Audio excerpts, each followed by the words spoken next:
Breaking news పల్లీలు గొంతులో ఇరుక్కొని 18 నెలల బాలుడు ప్రాణాలు కోల్పోయాడు. మహబూబాబాద్ జిల్లా నాయకపల్లికి చెందిన వీరన్న కల్పన దంపతులకు 2 కూతుళ్లు 1 కుమారుడు ఉన్నారు. 3 రోజుల క్రితం బాలుడు పల్లీలు తింటూ ఉండగా గొంతులో ఇరుక్కుపోయాయి. ఆ వెంటనే వరంగల్ హాస్పిటల్కి తరలించారు. హాస్పిటల్లో చికిత్స పొందుతూ బాలుడు చనిపోయాడు.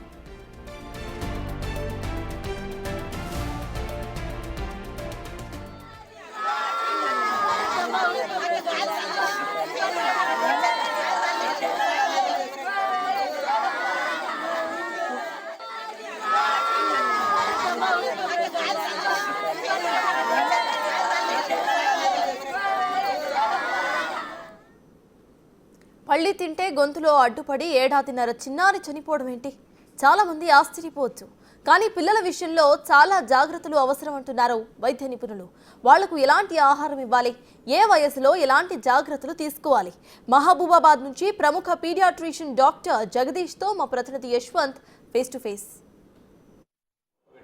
జిల్లా వ్యాప్తంగా ఎంతోమంది చిన్నారులు ఈ మధ్య కాలంలో మృత్యువాత పడుతున్నారు. ముఖ్యంగా తినే ఆహారంలో ప్రాపర్గా తినకపోవడం, గొంతులో ఇరుక్కోవడం. రీసెంట్గా నాయకపల్లిలో చిన్నారి ఈ గొంతులో పల్లి గింజ ఇరుక్కొని కూడా మృతి చెందారు. ఇట్లా చాలా జిల్లా వ్యాప్తంగా ఎంతోమంది చిన్నారులు తినిపించడం లేదా తినడం విధానంలో కొన్ని తప్పులు దొరకడం మూలంగా ఎంతోమంది కూడా మృత్యువాత పడుతున్నారు. ఇంట్లో కుటుంబాల మొత్తం కూడా కన్నీరు మున్నీరు విలపిస్తున్నారు. అయితే అసలు ఎట్లాంటి ఆహార పదార్థాలు తీసుకోవాలి, పిల్లలకి ఎలాంటి ఆహార పదార్థాలు పెట్టాలి, తినిపించే విధానాలు ఏంది, అట్లా అకస్మాత్తుగా ఏదైనా ప్రమాదాలు జరిగితే ఎలాంటి జాగ్రత్తలు తీసుకోవాలి, పూర్తిగా మనతో తెలపడానికి డాక్టర్ జగదీష్ పిల్లల వైద్య నిపుణులు, ప్రముఖ వైద్య నిపుణులు మహబూబాబాద్ జిల్లాకు సంబంధించిన డాక్టర్ జగదీష్ ఉన్నారు. ఆయన అడిగి తెలుసుకుందాం. సార్ నమస్కారం. సార్, చాలామంది మన జిల్లాలో చూసుకున్నట్లయితే చాలామంది పిల్లలు చనిపోతున్నారు. ముఖ్యంగా ఆహారం తినడంలో కొన్ని లోపాలు ఉండడం, వాళ్ళు తినే విధానంలో కొన్ని అసలు ఎలాంటి ఆహార పదార్థాలు పెట్టాలి, ఎట్లా వాళ్ళ జాగ్రత్తలు ఏంది? పుట్టిన పిల్లలకు ముఖ్యంగా 5 నెలల వరకు ఓన్లీ తల్లిపాలే తాపియాలి.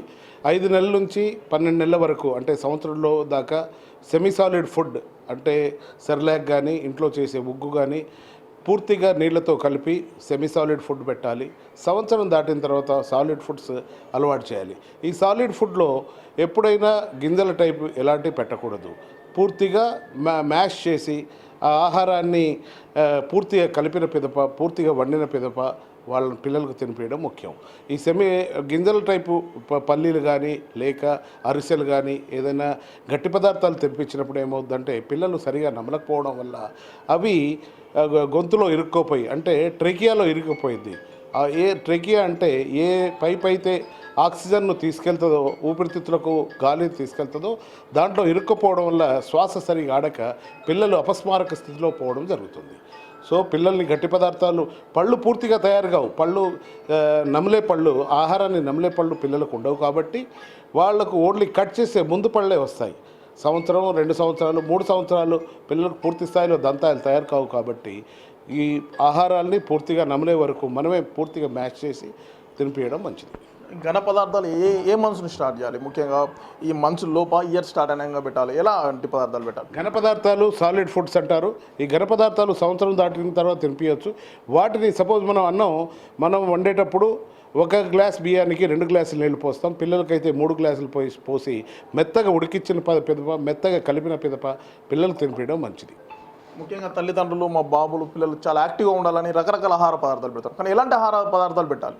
ఇంట్లో తయారు చేసే ఆహార పదార్థాలు, ఉగ్గు ఏ విధంగా తయారు చేస్తామంటే ఇప్పుడు గోధుమలు, బియ్యం, పప్పులన్నింటినీ వేయించి మంచిగా పిండి చేసుకొని శుభ్రమైన నీటిలో వేడి నీళ్ళు చేసి దాంట్లో కలుపుకొని పిల్లలకు అవసరాన్ని బట్టి మొదట 1/2 చెంచాతో స్టార్ట్ చేసి గ్రాడ్యువల్గా 1 చెంచా, 2 చెంచాల వరకు 2 సార్లు, 3 సార్లు, 4 సార్లు డిపెండింగ్ ఆన్ వాళ్ళ కెపాసిటీ బట్టి ఇంట్లో తయారు చేసిన పదార్థాలే మంచివి. బయట మార్కెట్లో దొరికే పదార్థాలు డబ్బాల మీద అందమైన బొమ్మలు ఉంటాయి, కానీ ఎవరు చేశారు, ఎప్పుడు చేశారు, దాంట్లో పదార్థాలు ఏంటి అనేది అవి డీకంపోజ్ కావచ్చు, ఫంగస్ ఇన్ఫెక్షన్ రావచ్చు. కాబట్టి వాటిని తినకపోవడం మంచిదండి. ఇంట్లో తయారు చేసే ఉగ్గే అన్నిటికంటే మంచిది. సార్, ఫైనల్గా వచ్చేసరికి ప్రమాదవశాత్తు పిల్లలకు కానీ ఈ మధ్యకాలం ముక్కులో వస్తువులు పెట్టుకోవడం, గొంతులో ఇరకడం ఇలాంటి జరిగినప్పుడు తల్లిదండ్రులు ప్రథమ చికిత్సగా ఎలాంటి చర్యలు చేపట్టాలి? ఒకటే ప్రథమ చికిత్సగా పిల్లల గొంతులో ఏమైనా ఇరుక్కున్నప్పుడు లేపి కాళ్ళు పైకి లేపి తల కిందికి చేసి వీపు మీద, ఛాతి మీద కొంచెం గట్టిగా మనం అదిమినట్టయితే గొంతులో ఇరుక్కున్న పదార్థాలు బయటకు వచ్చేస్తాయి. తర్వాత మూతిలో ముక్కులో ముఖం పెట్టి గాలి ఊదడం, ఎడమ పక్కకు తిప్పి వీలైనంత వరకు త్వరగా దగ్గరలో ఉన్న ఆసుపత్రికి తీసుకెళ్ళడం చాలా ముఖ్యం. ఎప్పుడైనా కాళ్ళు చేతులు బ్లూగా మారినా లేకుంటే ఆయాసం ఎక్కువైనా ఇమీడియట్లీ 108కి ఫోన్ చేసి హాస్పిటల్ తీసుకెళ్ళడం, మరి దగ్గరున్న ఏ హాస్పిటల్లో అయినా ఆక్సిజన్ వసతి ఉంటే ఆ డాక్టర్ దగ్గరికి తీసుకెళ్ళడం ముఖ్యం. సార్ ముఖ్యంగా పిల్లలకు చాలా ప్రమాదకరమైన డిసీజెస్ ఏంది వాతావరణ మార్పుల వల్ల ఎక్కువ ఎలాంటి డిసీజెస్ వస్తాయి మన ఏరియాలో? మన దగ్గర భారతదేశం లాంటి డెవలపింగ్ కంట్రీస్లో ముఖ్యంగా ఇన్ఫెక్షియస్ డిసీజ్ దోమకాటు వల్ల, తర్వాత ఆహార పదార్థాలు సరిగా లేకపోవడం వల్ల, కలుషితమైన నీరు వల్ల వచ్చే జబ్బులు ముఖ్యంగా ఉంటాయండి. ఇప్పుడు ఎండాకాలం స్టార్ట్ అవుతుంది, చెడు వర్షాలు రావడం, దోమలు పెరగడం, వీటితో పాటు వర్షాకాలంలో దోమలు ఎక్కువై పందుల్లో ఉండే వైరస్లు దోమల వల్ల మనిషికి వ్యాపించడం, వైరస్ జబ్బులు మన ఏరియాలో ముఖ్యంగా డెంగ్యూ, చికెన్ గున్యా లాంటి వైరస్ జబ్బులతో పాటు కలుషిత ఆహారం తినడం వల్ల టైఫాయిడ్ లాంటి జబ్బులు కూడా ఎక్కువగా వస్తుంటాయి మన దగ్గర.